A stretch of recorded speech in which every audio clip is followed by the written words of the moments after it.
Good morning mga kabayan dyan sa Luzon, Visayas at Mindanao. Andito naman po sa inyong Kuya Al. Ito po pag-usapan po natin yung hearing po ngayon sa Senado. Kung saan po ay nandyan po ngayon yung mga involved person na tulad ng SOG, si Remulla, si Junbic, DILG, so si Anyo na nandyan po si Marbil, nandyan si Ture. So ito po yung nangyayari po ngayon sa Senate hearing. So ngayon ay mukhang sukol na ngayon si John Beck sa ito yung pinangalanan niya na talagang planado at apat, hindi lang apat. Kasama na dito yung BBM, yung pagplano na talaga sa pag-aresto ni dating former President Rodrigo Roa Duterte. So ito po yung dininay ngayon ni John Beck na sa interview doon sa isang media outlet na talagang pinangalan niya na apat sila nagpaplano nito. Ito po, ating pong tunghayan yung Secretary interview. Gibot Chodoro at ang pinangalan ang Chief PNP General Marbil. Parang apat yung pinangalanan sa isang interview ng ating Secretary ng DILG. Can I answer that, ma'am? Yes, please, you're recognized. The question was, who planned this? I did not state in any way who planned it. The meeting was of executive privilege. It is a conversation between the president and the ones I mentioned. There were. So what exactly did you say? Ano sinabi po ninyo? They asked me- Pagkaintindi namin, itong apat na pinangalanan ang siyang nagplano. Ma'am, we're already invoking executive privilege in this matter. Yes. We're invoking executive privilege in this. Yes, that's fine, but it's in Yes. the interview and it's Yes, ma'am. okay. It goes as far as the interview, ma'am. Yes, ma'am. Yes, I'd like to understand. I think your brother's I trying to did not explain state in any what he way. said in the interview, and I'm They happy asked to me hear if it. I planned it. I said it was not me. There were other people in the room, but we did not discuss any plans of any arrest. Saan nanggaling yung mga pangalan na ito? Ma'am, that again is executive privilege. Ma'am, let me Pero explain, ma'am. Let me nandun explain sa first, ma'am. interview po eh. Yes, yes, Ang ma'am. liwanag Let eh. me explain first, ma'am. We were discussing rumors of an impending arrival Parang based hindi on yung ganun ang dating sa amin eh. Ang That is- pagkaintindi that is namin, the apat whole na truth, plano. that is what we were discussing rumors. Go ahead, ma'am. Patugtog na lang natin para maintindihan na. So you deny that you're part and parcel of the planning and that the other persons you named, hindi rin sila kasali dun sa pagpapagano? Again, ma'am, we were discussing the statement of the former president while he was in Hong Kong that he said that there was he said, in his words, ang rinig ko ay may warrant of arrest na ako. So that was the only basis of the conversation, ma'am. So ito yung group effort ninyo. Yes, ma'am. Pinagtulong-tulungan ninyo yung isang bahagyang chismis. It was, ma'am, all of that is, again, the statement of the former president, not ours. Okay, so walang kinalaman to. Pero para lamang sa kaprasong chismis, magtitipon-tipon pa yung mga sekretary ng kabinete. Nakakatuwa naman. Call it what you may, ma'am. Walang magawa. Opo, kung yung ICC may jurisdiction at hindi pa nag-umpisa ng anumang investigasyon nung nakaraang taon, nung Nobyembre, anong ibig sabihin ng presidente nung may pagbabago? Nung sinabi niya na hindi tayo hahadlang, pero hindi rin tayo magko-cooperate. Ba't niya sinabi yun? Biglang iba na ang tono, biglang nagbago. Kayo nga nagsabi, dapat talaga nagbabago ang palaisipan ng tao. Ganun po talaga dapat po. Hindi natin itataga sa pato ang pwede ko maging hindi totoo. Siyempre natututo tayo sa Oo, natatandaan po tayo. Oo. Tama. So, ang ibig sabihin, ang Pangulo nagbago rin ng palaisipan. Marahil po. So, ang sa kanya, may jurisdiction na pala. Hindi ko po pwedeng sabihin ang state of mind niya. Opo. Pero sinasabi ko lang, bilang tao, lahat po tayo pwede magbago ang pag-iisip. Hindi ko naman hinihingi yung state of mind po. Ang tinatanong ko lang, maliwanag naman yung statement na sinabi niya na pwede tayong magpapasok ng ICC sa ating bansa. Pwera lang kapag illegal ang ginagawa. Tama? Hindi mo natin sinasabing imbitado sila dito. Hindi mo natin sinasabi na haharapin natin sila. Ngunit ang tao mo labas-pasok sa Pilipinas. Pero hindi Tayo po po ay mga being very hospitable people, we welcome all people who want to partake of the beauty of our country. Ayun po yung ating pinag-uusapan dito. Pero hindi po ba yung mas maagang mga statement, yung mga unang statement, talagang hindi daw siya lalahok sa anumang investigasyon. Ngayon, hahayaan lang niya. Tama po. Marahil po, marahil. nagbago. Sabi ko nga ho, Nagbabago naman nga. Nagbabago naman ang pagtingin natin lahat sa buhay. Hindi naman po ang pagtingin natin nung tayo 20 anyos at ngayon ay pareho pa rin. Sana naman Na tumatanda rin po tayo. Natututo rin po tayo. So do you mean to tell me that after saying 100 times that the ICC has no jurisdiction, the President at the 101st time changed his mind and determined that there was somehow some kind of jurisdiction that allowed them to come here and investigate? I cannot comment on his state of mind when he said that. I don't think it's a question of state of mind, sir. It's statements. His statement will speak for itself. When did the executive then change his mind? Given that we are admitting he changed his mind, at least to some degree. Well, I cannot agree to the... I mean, the question, ma'am, is very vague, if you ask me. Hindi, nagbago, di ba? Nung una sabi niya talagang haharangan niya. Because I cannot as I said earlier, ma'am, korte. Tapos biglang sinabi na bukas ang Pilipinas. Kung nag-iimbestiga sila, papasukin. Pwera lang pag may ginagawang illegal o may krimen. I can say that hindi ko pwede magkomento sa state of mind niya. Kung paano ko nag-iisip ang Hindi ko naman Pangulo, tinatanong kung galit, wala naman akong tinatanong kung masaya. Yun ang state of mind. Ang tinatanong ko, doon sa sinabi, hindi ba maliwanag na nag-iba? Sabi ko nga ho, lahat tayo nagbabago ng pag-iisip sa pagdaan po ng panahon. Okay. Tayo po natututo naman ng unti-unti at nauunawaan natin ang gusto ang mga pangyayari sa paligid natin. Kung aaminin natin na nagbago ang pag-iisip, bakit? At kailan nagbago yung pag-iisip natin tungkol sa jurisdiction ng ICC? Bakit? At meron bang dahilan? Baka may alam ang DND, baka may alam ang NSC, para maintindihan natin kung saan na tayo ngayon. Kasi tayo ay nag-iimbestiga in aid of legislation. Gusto ko malaman saan ba tayo patungo. Ano na ba ngayon? Palibasa, eto nga, admitido natin, nagbago. Kung nagbago, saan na tayo ngayon? Siguro po yung pag-unawa po ng ICC jurisdiction. Kasi nung nag-a-apela pa tayo sa ICC, kasi nasabi natin na hindi tayo saklaw dito. Marahil yung isang pag-isip natin sa katotohanan na ang inahabol ng ICC ay hindi naman bansa, ngunit individual. Marahil yun po yung pag-unawa na nagbago sa ating lahat. Kasi hindi naman po estado natin ang hinihimok ng ICC, kundi po yung mga individual dito na nagkasala at yung naging biktima po ng mga krimen at ng mga pamilya po ng mga biktima ng mga pagpatay ng panahon na yun. Okay. At sabihin natin may limited cooperation sa ICC.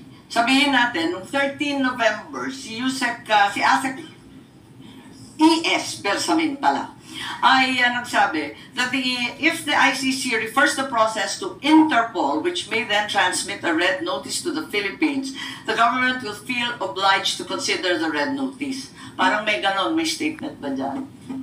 Yung kay ES Alala ko po yung statement na yun. Ba naalala po niya? Oo. So, yung pagbabago ay malinaw. Kasi pati si Executive Secretary, diniin na nagbago nga talaga. Tama po ba? Kasi sabi niya, kapag may pulang notisya. Marahil dahil ito sa mga karanasan natin sa mga nakaraang buwan na tumutulong po ang Interpol sa ating bansa. Kaya ang paghalo natin sa Interpol ay ganun-ganun na lamang. Hindi po natin pinababayaan na magkasama na loob sa Interpol sapagkat sila po ay ating inaasahan sa maraming pagkakataon. Tama, talagang lumalahok tayo at umaasa sa Interpol. Ngayon, noong January kayo po nagsalita at tatanungin ko kung tama po ba to. At sinabi na the Marcos administration ay uupo kasama na ng ICC. Talagang uupuan na natin to discuss certain areas of cooperation. So, hindi na no cooperation, no blocking, no limit at tatalakayin ang ibang mga areas kung pwede, kung saan pwede makipagkaisa. Tama ba yun?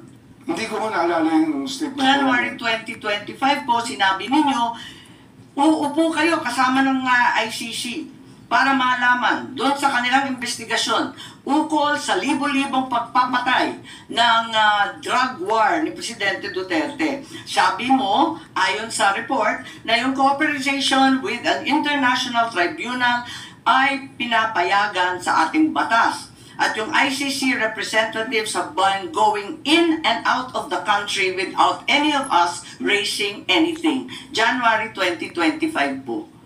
So ano ho yung tanong? Ang sinasabi ko, what happened to the President's statement that the government will not lift a finger? And what happens to your own assertion that there will be no blocking but no cooperation? Ngayon, nakikipagtungo na tayo sa ICC. Hindi, yun po yung sinasabi natin nagiging bukas ang ating isipan, ngunit hindi po natin ginawa. Hindi po tayo nakiupo, hindi tayo nakipag-usap. Yun po yung malinaw sa lahat. Pero handa kayo noon, ngunit hindi natuloy. Ganun po ba? Marahil mo, kung meron hong tutulay, pero wala naman hong tumuloy eh. Kaya wala hong nangyari. Pero meron rin kayo sinabi that the ICC representatives as of January 2025 have been going in and out. Labas-pasok sila sa ating bansa. Hinahayaan lang natin. Hindi ko po, hindi ko po alam yung pagpasok at paglabas nila. Meron po. Wala ko akong kaalaman sa pagpasok at paglabas. Marahil, sa kanila pag-iimbestiga, labas-pasok sila rito. Ngunit wala akong nagsasabi sa akin na ICC po yung labas-pasok dito. Wala pong ako report sa immigration. Wala po ako report sa ating mga... Kayo po nagsabi, kaya ako naalaman na may ICC representatives na labas-pasok dito sa ating bansa na hindi tayo umaalma, hindi tayo nagre-reklamo. Yung ang pagkasabi po ninyo eh. Ang sabi nga namin dati pa, kung wala ho silang nilalabag na batas, ay malaya po silang maglabas-pasok sa ating bansa. Katulad po ng kahit sino pang turista o sino pong nais bumisita sa ating bansa. Iba po yung pakay ng turista, iba naman yata ang pakay ng kinatawan ng ICC. So, nag-iba na talaga. Sa bandang January ng 2025, hinayaan na natin sila na lumabas-pasok dito sa ating bansa. Ganun po ba? Hindi po wala tayong hinahayaan, hindi lang po tayo nagtatanong kung hindi natin tinatanong ang lahat ng labas-pasok dito kung sila po ay ICC. Kasi nga, sa dami po ng labas-pasok sa atin, hindi po natin tinatanong. So hanggang